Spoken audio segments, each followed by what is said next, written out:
नमस्ते मित्रों। आज ज्योग्राफी सेशन के दूसरे क्लास में हम आप सभी का स्वागत करते हैं। जैसा कि मैंने आप सभी से वादा किया था कि बीपीएससी टीआरई 4 की परीक्षा बहुत ही नज़दीक है और जैसा कि सूत्रों के हवाले से ऐसा पता चल रहा है कि फरवरी के शुरुआती सप्ताह में उसकी नोटिफिकेशन आने वाली है और संभवतः अप्रैल मई में इसकी परीक्षा की संभावनाएं हैं।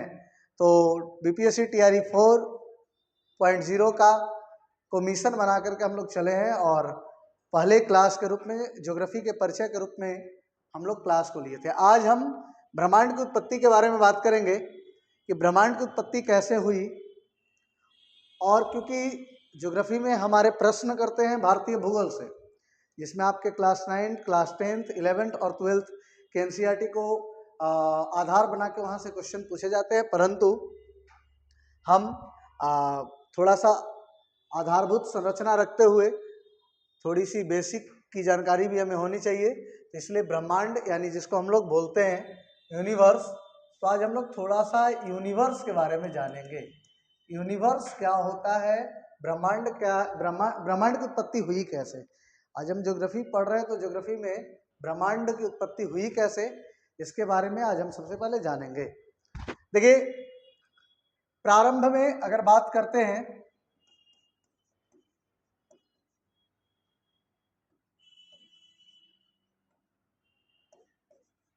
प्रारंभ की अगर बात करते हैं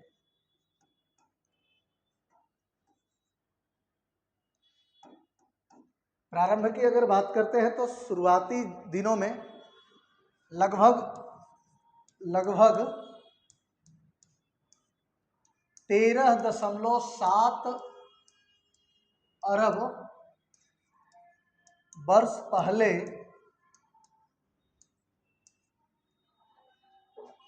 हमारी ब्रह्मांड जो थी एक बिंदु मात्र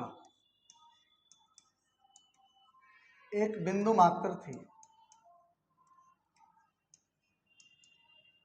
और ये जो डेटा है, ये जो जानकारी है, ये लगभग ऐसा माना जाता है कि 13.7 अरब वर्ष पहले। ऐसा क्वेश्चन में बार बार पूछ देता है कि एक आगे चल के हम लोग एक सिद्धांत की बात करेंगे, ठीक है। तो लगभग 13.7 अरब वर्ष पहले, ध्यान देना है, लगभग 13 अरब वर्ष पहले हमारी जो ब्रह्मांड थी, हमारी जो यूनिवर्स की अगर बात करेंगे तो यूनिवर्स एक बिंदु मात्र थी, ठीक है। और जैसे कि एग्जाम्पल के थ्रू अगर लेते हैं तो अगर कोई चीज़ें एक पॉइंट फॉर्म में रहेगी और इसके अंदर बहुत सारी चीज़ें समाहित है, तो धीरे धीरे इसका टेम्परेचर, इसका तापमान बढ़ने लगेगा, और जब तापमान बढ़ने लगेगा तो ऐसी परिस्थिति में विस्फोट की संभावनाएं ज़्यादा होती है। जैसे अगर हम बात करते हैं कि हम सभी अपने घरों में कुकर का उपयोग करते हैं, तो कुकर का जब उपयोग करते हैं तो कुकर में सबसे महत्वपूर्ण जो भाग माना जाता है उसकी सीटी को माना जाता है। हम जैसे ही गैस के चूल्हे पे या फिर किसी भी चूल्हे पे जब हम कुकर को चढ़ाते हैं और कुकर गर्म होता है, गर्म होने के बाद उसके अंदर की जो वाष्प होती है, अगर वो निकल नहीं पाती है तो वैसी परिस्थिति में धीरे धीरे उसके अंदर का टेम्परेचर बहुत ज़्यादा बढ़ने लगता है।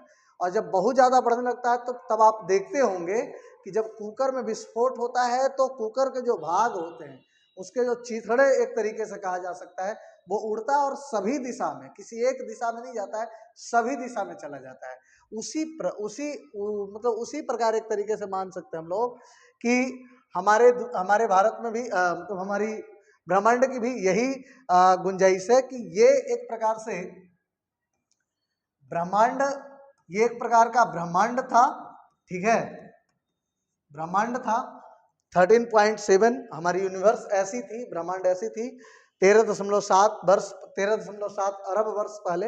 और क्या हुआ, इसमें विस्फोट हुआ, इसमें भयंकर विस्फोट हुआ, और इस विस्फोट से आज दुनिया में जो भी चीजें हैं वो सारी चीजें इसी विस्फोट से है। और इस भयानक विस्फोट को ही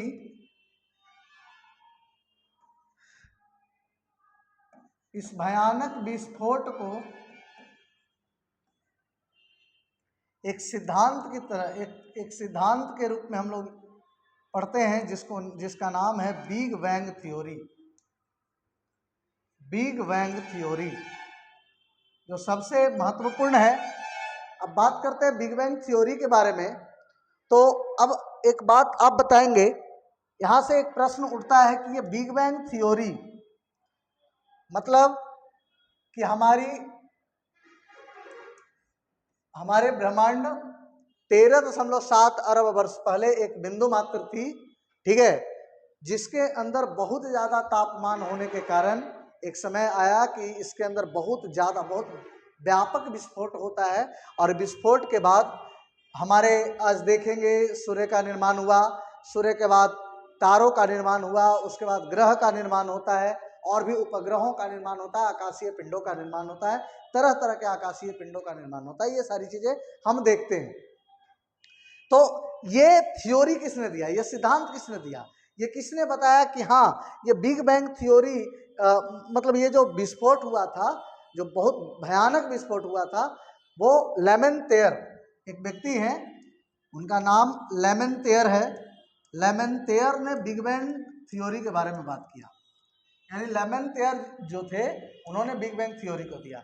अब मान लिया गया कि आज मैं एकाएक उठूं, चाहे कितना भी बड़ा कोई विद्वान व्यक्ति, मैं अपने आप को विद्वान नहीं मानता हूं, लेकिन अगर कोई बहुत बड़ा विद्वान व्यक्ति, जैसे मान लिया कि आज एक ट्रेंड चल चुका है कि बहुत बड़े बड़े जो कोचिंग संस्थान के जो शिक्षक होते हैं वो बहुत बड़े होते हैं, अगर वो उठे और उठ के और सीधा बोल दिए कि मतलब ऐसी कुछ बात की नहीं, सूर्य एक तारा नहीं एक ग्रह है, ठीक है, और उनकी बातों को मान लिया जाएगा, ऐसी दुनिया में ना पहले थी और ना आज है।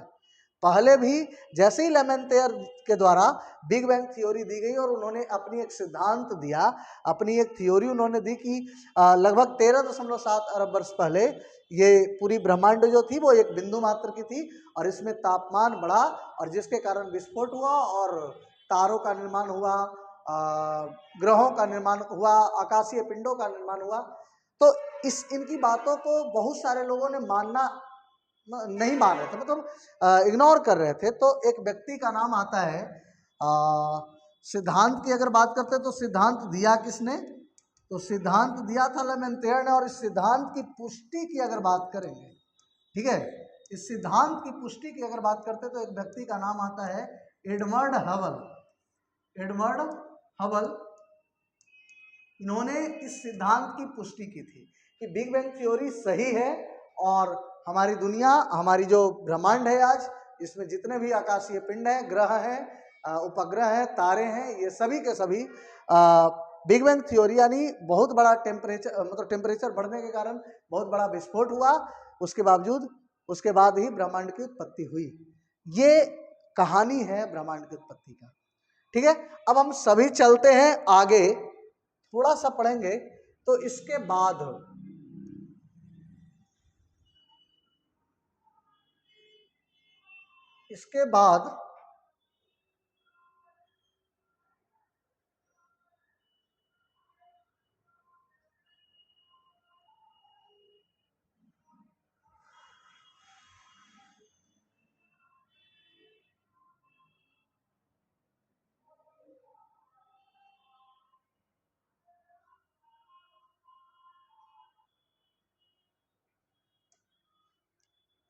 अगर बात करते हैं हम,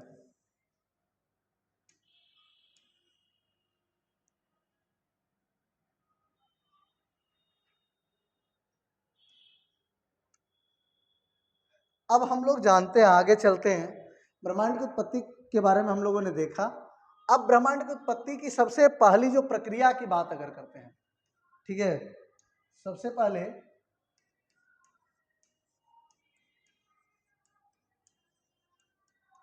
ब्रह्मांड की उत्पत्ति हुई कैसे, तो इसका एक सबसे बड़ा कारण माना जाता है big bang theory. Big bang theory, और ये बिग बैंग थ्योरी जो है, इसके बारे में अगर बात करते हैं तो ये 13.7 अरब वर्ष पहले दिया गया था। 13.7 अरब वर्ष पहले ऐसी घटना हुई थी, माफ कीजिएगा दिया गया नहीं था, ऐसी घटना हुई थी। और इसके प्रतिपादक की अगर बात करेंगे, प्रतिपादक की बात करेंगे तो लेमेंतेयर, और इस सिद्धांत की पुष्टि अगर किसी ने की थी तो वो थे हबल, एडमंड हबल। अब ब्रह्मांड में सबसे पहले अगर जिस चीज की उत्पत्ति होती है उसकी बात करते हैं हम, तो सूर्य। और सूर्य के बारे में हम जानते हैं, हमको पता है कि सूर्य एक तारा है, जो कि हम लोग बहुत पहले से जान रहे हैं, ठीक है।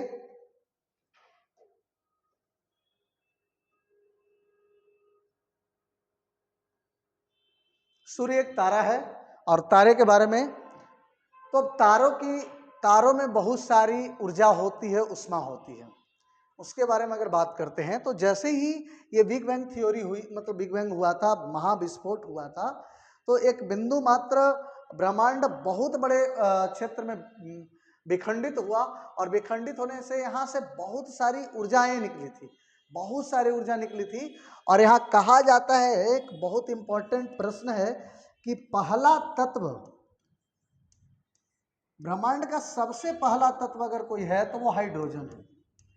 ये बहुत महत्वपूर्ण प्रश्न है, प्रत्येक एक तरीके से प्रत्येक कॉम्पिटिटिव एग्जाम के लिए बहुत बार इस क्वेश्चन को पूछा भी गया है कि इस ब्रह्मांड के पहला तत्व क्या था, तो हाइड्रोजन था।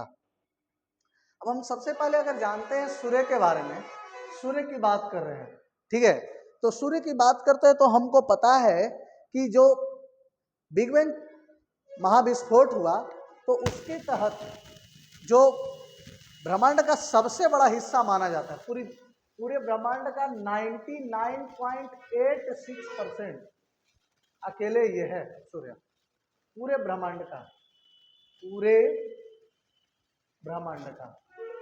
ब्रह्मांड नहीं कर सकते इसको, हम इसको सौर मंडल कह सकते हैं। हमारे सौर मंडल में, पूरे सौर मंडल में हमारा सूर्य जो है वो 99.86% है, ठीक है। अब सूर्य के अंदर किस प्रकार से सूर्य काम करता है, धीरे धीरे इसके बारे में हम जानते हैं। तो सबसे पहले हम लोग हाइड्रोजन तत्व के बारे में जाने, और हमको पता होना चाहिए कि जब हाइड्रोजन और हाइड्रोजन एक साथ मिला तो मिलने के बाद एक प्रक्रिया हुई, एक कह सकते हैं वैज्ञानिक या फिर केमिकल घटना कह सकते हैं, रासायनिक प्रक्रिया कह सकते हैं। उस प्रक्रिया का नाम है नाभिकीय संलयन।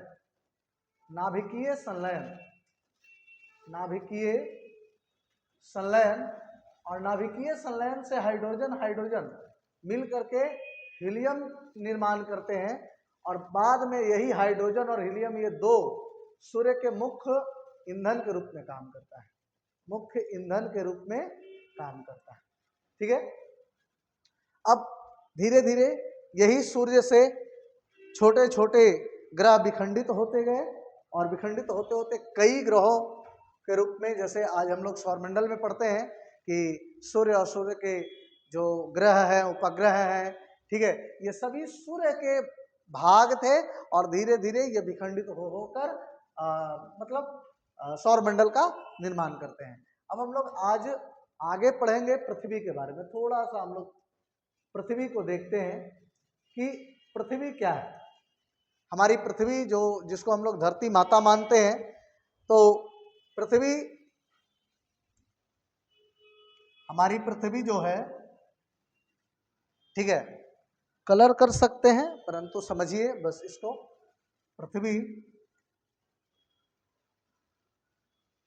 हमारी पृथ्वी अपने अक्ष पर 23.5 डिग्री घूम रही है, और ये ग्रेविटेशनल फोर्स, जिसको हम लोग गुरुत्वाकर्षण बल कहते हैं, उस गुरुत्वाकर्षण बल पे अपनी एक वृत्तीय पथ इसकी है, जिसपे सूर्य के चारों तरफ चक्कर लगाती है।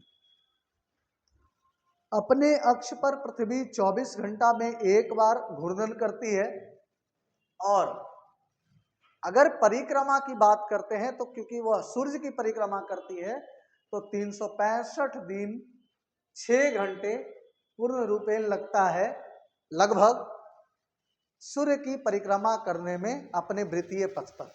इस प्रकार से पृथ्वी भी एक प्रकार का ग्रह है और यहाँ पे जीवन संभव है, एकमात्र ग्रह है जिस पर जीवन संभव है। फिलहाल वर्तमान परिस्थिति की अगर बात करते हैं तो वर्तमान परिस्थिति में यहाँ पे जीवन संभव है।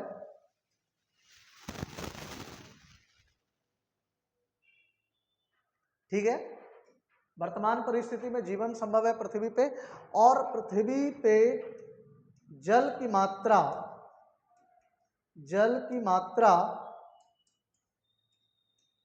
अधिक होने से, जल की मात्रा अधिक होने से इसे ब्लू प्लैनेट भी कहा जाता है। ब्लू प्लैनेट भी कहा जाता है, मतलब नीला ग्रह भी कहा जाता है। तो इस प्रकार से हम सभी पृथ्वी के बारे में पढ़े। ठीक है, अब आगे देखते हैं हम थोड़ा पृथ्वी के अगले क्लास में। हम इस क्लास में थोड़ा सा लंबा हो जाएगा, ज़्यादा हो जाएगा, तो अगले क्लास में हम कोशिश करेंगे कि पृथ्वी को ग्लोब के रूप में बताने का, उस पर कई काल्पनिक रेखाएं की बात है उसके बारे में बताने का। तो फिलहाल आप सभी से आग्रह मेरा रहेगा कि अब गांठ बांध करके बैठ जाइए, तैयार होकर बैठ जाइए, और ये जो हम पढ़ा रहे हैं आपको केवल हम मिशन बना के चल रहे हैं बीपीएससी टीआरई 4.0 को, लेकिन ये जो मेरे तरफ से कंटेंट दिया जाएगा, मेरे तरफ से आपको जितनी भी सुविधा मुहैया करवाई जाएगी, जितने भी आपको इसमें टॉपिक्स बताए जाएंगे, वो सारे के सारे टॉपिक्स आपको भारत के किसी भी परीक्षा से संबंधित फैक्ट प्रोवाइड करवाए जाएंगे। मैं आपको एनसीईआरटी क्लास 6 से लेकर 12th तक के जिस टॉपिक में जो चीज़ें दी हुई होगी उसको संग्रहित करके, और भी कई प्रकार के बुक्स होते हैं, जैसे आप लोग लूसेंट को पसंद करते हैं, स्पेक्ट्रम को पसंद करते हैं, क्राउन पसंद करते हैं, दृष्टि का बुक्स पसंद करते हैं, और भी जो आपके अभी मार्केट में जितने बड़े बड़े टीचर्स चल चुके हैं, उन सभी के बुक्स के अंदर से जो डेटा होता है वो सब डेटा को कलेक्ट करके हम कोशिश करेंगे कि इसको आपकी प्रत्येक टॉपिक को इतना बेहतर बनाया जाए जिससे कि आपके भारत की किसी भी परीक्षा में कोई एक प्रश्न ना छूट जाए। अंत में हम आप सभी से आग्रह करेंगे कि अभी मेरा चैनल नया है, ठीक है, आप सभी के सहयोग की अपेक्षा है। आप सभी अगर सहयोग करेंगे तो हम आगे बढ़ेंगे, और आप नहीं भी सहयोग करिएगा तो एक बात की गारंटी दे रहे हैं कि अब चल चुके हैं तो चल चुके हैं। अब प्रतिदिन आपको 1-2 वीडियो जो ज्योग्राफी, और अभी कुछ देर बाद ही आपको एक हिस्ट्री की भी वीडियो आपको देखने को मिलेगी।